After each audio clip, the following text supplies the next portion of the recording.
نے دیکھتے ہی کہا قالت انی اعوذ بالرحمن، بے شک میں تجھ سے رحمان کی پناہ چاہتی ہوں اگر تو کوئی ڈر رکھنے والا ہے۔ اس نے کہا میں تو تیرے رب کا بھیجا ہوا ہوں تاکہ تجھے ایک پاکیزہ لڑکا عطا کروں۔ اس نے کہا میرے لیے لڑکا کیسے ہوگا جبکہ مجھے نہ کسی بشر نے چھوا ہے اور نہ میں کبھی بدکار تھی۔ اس نے کہا ایسے ہی ہے، تیرے رب نے کہا ہے یہ میرے لیے آسان ہے، اور تاکہ ہم اسے لوگوں کے لیے بہت بڑی نشانی اور اپنی طرف سے عظیم رحمت بنائیں، اور یہ شروع سے ایک طے کیا ہوا کام ہے۔ بس وہ اس لڑکے کے ساتھ حاملہ ہو گئی تو اسے لے کر ایک دور جگہ میں الگ چلی گئی۔ پھر درد ذہ اسے کھجور کے تنے کی طرف لے آیا، کہنے لگی اے کاش اس سے پہلے مر جاتی اور بھولی بھلائی ہوتی۔ یہ آیت دلیل ہے کہ دین میں فتنے کے وقت موت کی تمنا جائز ہے۔ حدیث میں کسی مصیبت، مرض یا غربت وغیرہ کی وجہ سے موت کی تمنا سے منع کیا گیا ہے۔ رسول اللہ صلی اللہ علیہ وسلم نے فرمایا تم میں سے کوئی شخص موت کی تمنا کسی تکلیف کی وجہ سے جو اسے پہنچے ہرگز نہ کرے۔ اگر اسے ضرور ہی کرنی ہے تو یوں کہے اللہم احیینی ما کانت الحیات خیرا لی وتوفنی اذا کانت الوفات خیرا لی، کہ اللہ جب تک میرا زندہ رہنا بہتر ہے تو زندہ رکھ، اور اگر اٹھا لینا خیر ہے تو اٹھا لے۔ فناداہا، تو اس نے اسے اس کے نیچے سے آواز دی کہ غم نہ کر، بے شک تیرے رب نے تیرے نیچے ایک ندی جاری کر دی ہے، اور کھجور کے تنے کو اپنی طرف ہلا، وہ تجھ پر تازہ پکی ہوئی کھجوریں گرائے گی، بس کھا اور پی اور ٹھنڈی آنکھ سے رہ۔ پھر اگر کبھی تو آدمیوں میں سے کسی کو دیکھے تو کہہ میں نے تو رحمان کے لیے روزے کی نظر مانی ہے، سو آج میں ہرگز کسی انسان سے بات نہیں کروں گی۔ پھر وہ اسے اٹھائے ہوئے اپنی قوم کے پاس لے آئی۔ انہوں نے کہا اے مریم یقیناً تو نے تو بہت انوکھا کام کیا ہے۔ اے ہارون کی بہن، نہ تیرا باپ کوئی برا آدمی تھا اور نہ تیری ماں کوئی بدکار تھی۔ تو اس نے اس کی طرف اشارہ کر دیا۔ انہوں نے کہا ہم اس سے کیسے بات کریں جو ابھی تک گود میں بچہ ہے؟ اس نے کہا بے شک میں اللہ کا بندہ ہوں، اس نے مجھے کتاب دی اور مجھے نبی بنایا ہے اور مجھے بہت برکت والا بنایا جہاں بھی میں ہوں، اور مجھے نماز اور زکوٰۃ کی خاص تاکید کی جب تک میں زندہ رہوں، اور اپنی والدہ کے ساتھ اچھا سلوک کرنے والا بنایا، اور مجھے سرکش بدبخت نہیں بنایا۔ اور خاص سلامتی ہے مجھ پر جس دن میں پیدا ہوا اور جس دن فوت ہوں گا اور جس دن زندہ ہو کر اٹھایا جاؤں گا۔ یہ ہے عیسیٰ بن مریم، حق کی بات جس میں یہ شک کرتے ہیں۔ کبھی اللہ کے لائق نہ تھا کہ وہ کوئی بھی اولاد بنائے، وہ پاک ہے، جب کسی کام کا فیصلہ کرتا ہے تو اس سے صرف یہ کہتا ہے کہ ہو جا تو وہ ہو جاتا ہے۔ ہمارے رب ہماری مشکلات کی آسانی کے لیے بھی کن فرما دے کہ فیکون ہو جائیں۔ وَإِنَّ اللَّهَ رَبِّي وَرَبُّكُمْ فَاعْبُدُوهُ هَذَا صِرَاطٌ مُسْتَقِيمٌ فَاخْتَلَفَ الْأَحْزَابُ، پھر ان گروہوں نے اپنے درمیان اختلاف کیا، تو ان لوگوں کے لیے جنہوں نے کفر کیا ایک بہت بڑے دن کی حاضری کی وجہ سے بڑی ہلاکت ہے۔ کس قدر سننے والے ہوں گے اور وہ کس قدر دیکھنے والے جس دن وہ ہمارے پاس آئیں گے، لیکن یہ ظالم آج کھلی گمراہی میں ہیں، اور انہیں پچھتاوے کے دن سے ڈرا جب ہر کام کا فیصلہ کر دیا جائے گا اور وہ سراسر غفلت میں ہیں اور وہ ایمان نہیں لاتے۔ بے شک ہم ہی زمین کے وارث ہوں گے اور ان کے بھی جو اس پر ہیں، اور وہ ہماری ہی طرف لوٹائے جائیں گے۔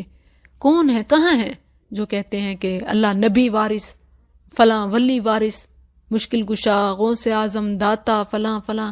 یہاں تو اللہ نے کتنی تاکید سے فرمایا کہ بے شک ہم ہی زمین کے وارث ہوں گے، یعنی کوئی پتے کا بھی مالک نہیں ہوگا۔ وَاذْكُرْ فِي الْكِتَابِ إِبْرَاهِيمَ، اور اس کتاب میں ابراہیم کا ذکر کر، بے شک وہ بہت سچا تھا، نبی تھا۔ جب اس نے اپنے باپ سے کہا یا اباتی، اے میرے باپ، تو اس چیز کی عبادت کیوں کرتا ہے جو نہ سنتی ہے اور نہ دیکھتی ہے اور نہ تیرے کسی کام آتی ہے؟ یا اباتی انی قد جاءنی من العلم، اے میرے باپ بے شک میں یقیناً میرے پاس کچھ علم آیا ہے جو تیرے پاس نہیں آیا، اس لیے میرے پیچھے چل، میں تجھے سیدھے راستے پر لے جاؤں گا۔ اے میرے باپ شیطان کی عبادت نہ کر، بے شک شیطان ہمیشہ سے رحمان کا سخت نافرمان ہے۔ یا اباتی، اے میرے باپ بے شک میں ڈرتا ہوں کہ تجھ پر رحمان کی طرف سے کوئی عذاب آ لگے، پھر تو شیطان کا ساتھی بن جائے۔ دیکھیے تو ماں باپ کو دین کی دعوت دیتے ہوئے انداز کتنا پیارا ہے، اور جب ہم اپنے گھر والوں سے کوئی دین کی بات کرتے ہیں تو انداز کتنا روڈ ہو جاتا ہے۔ یہ سیکھنے کی بات ہے، توجہ طلب ہے۔ قال اراغب، اس نے کہا کیا بے رغبتی کرنے والا ہے تو میرے بامودوں سے اے ابراہیم؟ یقیناً اگر تو باز نہ آیا تو میں ضرور ہی تجھے سنگسار کر دوں گا، اور مجھے چھوڑ جا اس حال میں کہ تو صحیح سالم ہے، یعنی اب بھی نکل جا ورنہ تیری خیر نہیں۔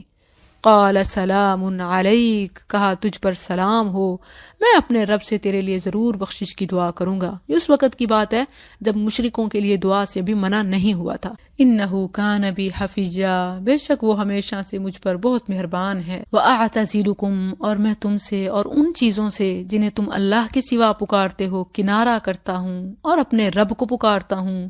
امید ہے کہ میں اپنے رب کو پکارنے میں بے نصیب نہیں ہوں گا۔ اللہ کی طرف آنے میں کوئی بے نصیب نہیں ٹھہرتا۔ جب دنیا کو چھوڑ کر دین کی طرف، قرآن کی طرف قدم بڑھائیں گے تو محروم بد نصیب ہرگز نہیں ٹھہریں گے۔ فَلَمَّا اعْتَزَلَهُمْ، تو جب وہ ان سے اور ان چیزوں سے جن کی وہ اللہ کے سوا عبادت کرتے تھے الگ ہو گیا، تو ہم نے اسے اسحاق اور یعقوب عطا کیے اور ہر ایک کو ہم نے نبی بنایا۔ بڑی پیاری بات ہے کہ جب آپ رب کی خاطر دنیا کو چھوڑتے ہیں تو اللہ سب سے پہلا صلہ اولاد کی نیکی کی شکل میں دیتا ہے، صالح اولاد۔ تو کیا یہ گھاٹے کا سودا ہے؟ کیا ماں باپ کو ابھی بھی قربانی نہیں دینی چاہیے؟ ویسے تو کہتے ہیں کیا کچھ نہیں کرتے، کیا کیا پاپڑ نہیں بیلے، ایک یہ تو پاپڑ بیل لیں کہ اپنے آپ کو نیک بنا لیں۔ وَوَهَبْنَا لَهُمْ، اور ہم نے انہیں اپنی رحمت سے حصہ عطا کیا اور انہیں سچی ناموری عطا کی، بہت اونچی، اور کتاب میں موسیٰ کا ذکر کر یقیناً وہ خالص کیا ہوا تھا اور ایسا رسول جو نبی تھا۔ رسول اور نبی میں فرق ہے، رسول نبی بھی ہوتا ہے مگر ہر نبی رسول نہیں ہوتا۔ موسیٰ علیہ السلام نبی اور رسول تھے۔ نادیناہ، اور ہم نے اسے پہاڑ کی دائیں جانب سے آواز دی اور سرگوشی کرتے ہوئے اسے قریب کر لیا، اور ہم نے اسے اپنی رحمت سے اس کا بھائی ہارون نبی بنا کر عطا کیا، اور کتاب میں اسماعیل کا ذکر کر یقیناً وہ وعدے کا سچا تھا اور ایسا رسول جو نبی تھا۔ وَكَانَ يَأْمُرُ، اور وہ اپنے گھر والوں کو نماز اور زکوٰۃ کا حکم دیتا تھا۔ نماز اور زکوٰۃ پہلی شریعتوں میں بھی تھیں۔ وَكَانَ عِندَ رَبِّهِ مَرْضِيًّا، اور وہ اپنے رب کے ہاں پسند کیا ہوا تھا۔ وَاذْكُرْ فِي الْكِتَابِ إِدْرِيسَ إِنَّهُ كَانَ صِدِّيقًا نَبِيًّا وَرَفَعْنَاهُ مَكَانًا عَلِيًّا، اور کتاب میں ادریس کا ذکر کر، بے شک وہ ایسا نہایت سچا تھا جو نبی تھا، اور ہم نے اسے بہت اونچے مقام پر بلند کیا۔ حدیث معراج میں رسول اللہ صلی اللہ علیہ وسلم کی چوتھے آسمان پر ادریس علیہ السلام سے ملاقات کا ذکر ہے۔ اولئک الذین انعم اللہ، یہی لوگ ہیں جن پر اللہ نے انعام کیا، نبیوں میں سے، آدم کی اولاد سے، اور ان لوگوں میں سے جنہیں ہم نے نوح کے ساتھ سوار کیا، اور ابراہیم اور اسرائیل کی اولاد سے یعنی یعقوب علیہ السلام، اور ان لوگوں سے جنہیں ہم نے ہدایت دی اور ہم نے چن لیا۔ جب ان پر رحمان کی آیات پڑھی جاتی تھیں وہ سجدہ کرتے اور روتے ہوئے گر جاتے تھے۔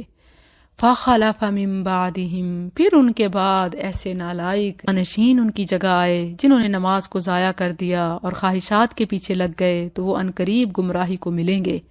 مگر جس نے توبہ کی اور ایمان لایا اور نیک عمل کیا تو یہ لوگ جنت میں داخل ہوں گے اور ان پر کچھ ظلم نہ کیا جائے گا۔ ہمیشگی کے باغات میں جن کا رحمان نے اپنے بندوں سے ان کے بن دیکھے وعدہ کیا ہے، بلا شبہ حقیقت یہ ہے کہ اس کا وعدہ ہمیشہ سے پورا ہو کر رہنے والا ہے۔ وہ اس میں کوئی لغو بات نہ سنیں گے مگر سلام، اور ان کے لیے اس میں ان کا رزق صبح و شام ہوگا۔ یہ ہے وہ جنت جس کا وارث ہم اپنے بندوں میں سے اسے بناتے ہیں جو بہت بچنے والا ہو۔ وَمَا نَتَنَزَّلُ إِلَّا بِأَمْرِ رَبِّكَ، اور ہم نہیں اترتے مگر تیرے رب کے حکم کے ساتھ۔ ایک بار نبی صلی اللہ علیہ وسلم نے جبریل سے کہا، آپ ہماری ملاقات کے لیے جتنا آتے ہیں اس سے زیادہ کیوں نہیں آتے؟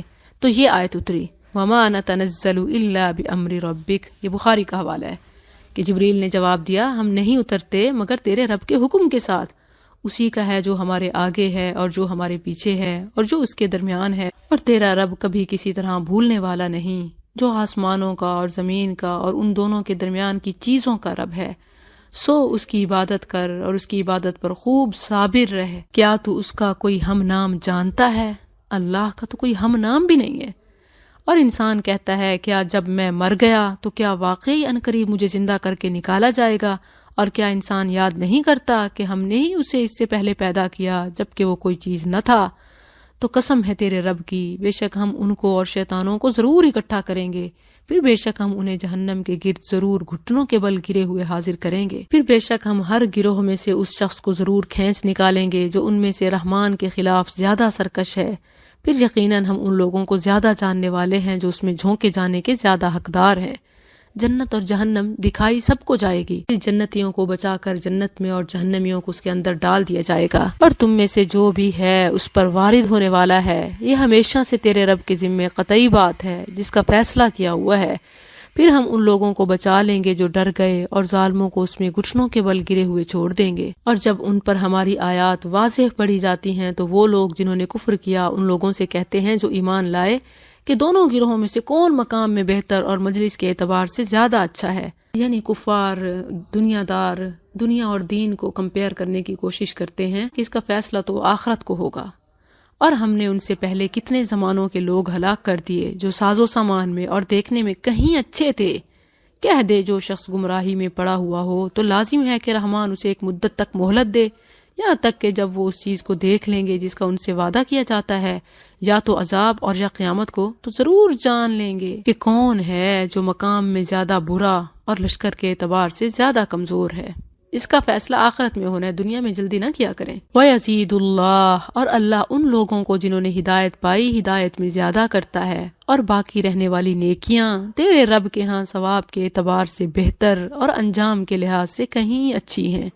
تو کیا تو نے اس شخص کو دیکھا جس نے ہماری آیات کا انکار کیا اور کہا مجھے ضرور ہی مال اور اولاد دی جائے گی؟ متفق علیہ حدیث ہے، خباب بن ارد رضی اللہ عنہ بیان کرتے ہیں کہ میں زمانہ جاہلیت میں لوہار کا کام کیا کرتا تھا، اور میرا آس بن وائل ایک مالدار کافر پر کچھ قرض تھا۔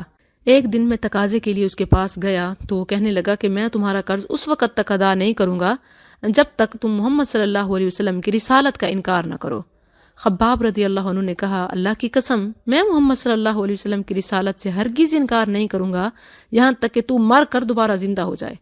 کافر کہنے لگا جب میں مر کر دوبارہ زندہ ہوں گا تو پھر میرے پاس آنا، اس وقت میرے پاس خوب مال بھی ہوگا اور اولاد بھی، پھر میں تمہارا قرض ادا کر دوں گا۔ اس پر اللہ تعالیٰ نے یہ آیات نازل کی، اطلع الغیب، کیا اس نے غیب کو جھانک کر دیکھ لیا ہے یا اس نے رحمان کے ہاں کوئی عہد لے رکھا ہے؟